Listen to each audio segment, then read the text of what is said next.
In this next segment, we will discuss argon gas. Now let's be serious here. Many people will tell you that argon gas is not necessary and you don't need to use it for your welder. Technically, they are correct. The welder will still function without argon gas. However, you'll find that if you do use argon, your weld will be cleaner, your electrode will last longer, the result will be easier to get and maintain and more consistent, and overall the experience will be a better welding experience. Now, argon gas is a noble inert gas. That means it's non-flammable. So it's going to be extra safe. It's going to help protect your electrode during the welding process, during that little spark, and help everything stay cleaner and last longer. Remember this, professional permanent jewelry artists, or PJ artists as we like to call them, professionals use argon gas. So, are you a professional? If so, use argon gas. Your experience and your client's experience will be much better. In this video, we're going to be showcasing how to install and pressurize your new Argon mini tank, accompanied with the mini Argon regulator.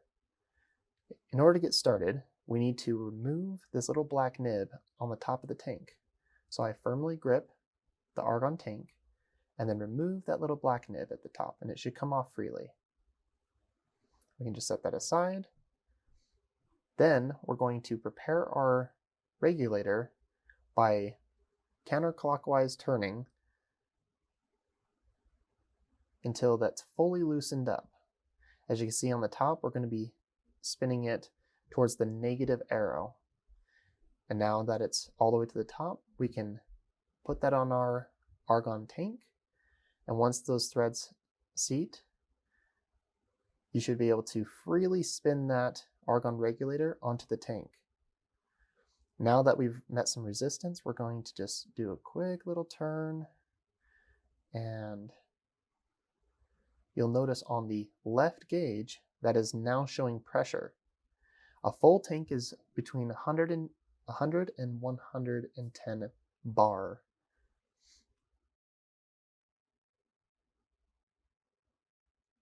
Now the next thing that we can do is get our clear hose that came with our welder and install it here in this quick connect port.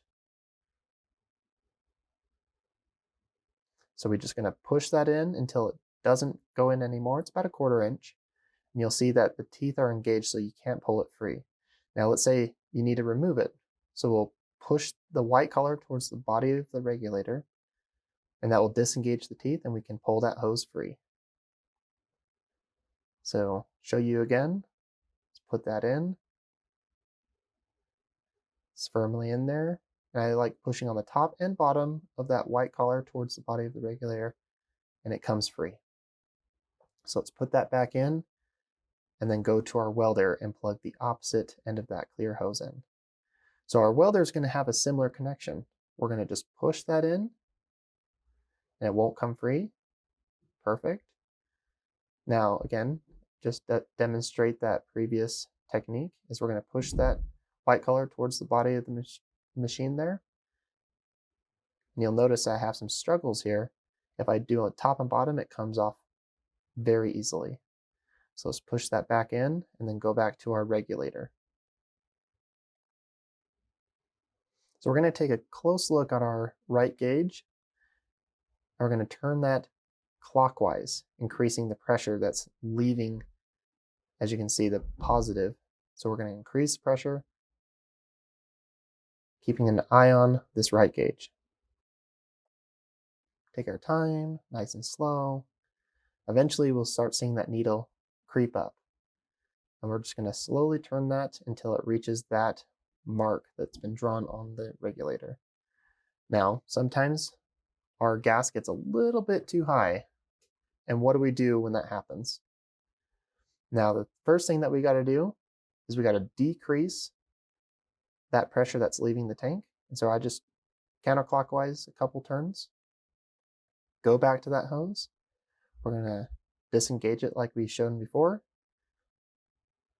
re-engage that hose, and then pressurize it up again. Now, at this point, you can just leave it alone. You don't have to do any more adjustments to this tank, and you're free to start welding again. Now let's say it's time to switch out a tank or go mobile. We disengage the hose, depressurize the regulator, and then we can twist that off counterclockwise, and it should spin off freely. And be careful because it can spin off and then fall on the table or floor, damaging the regulator.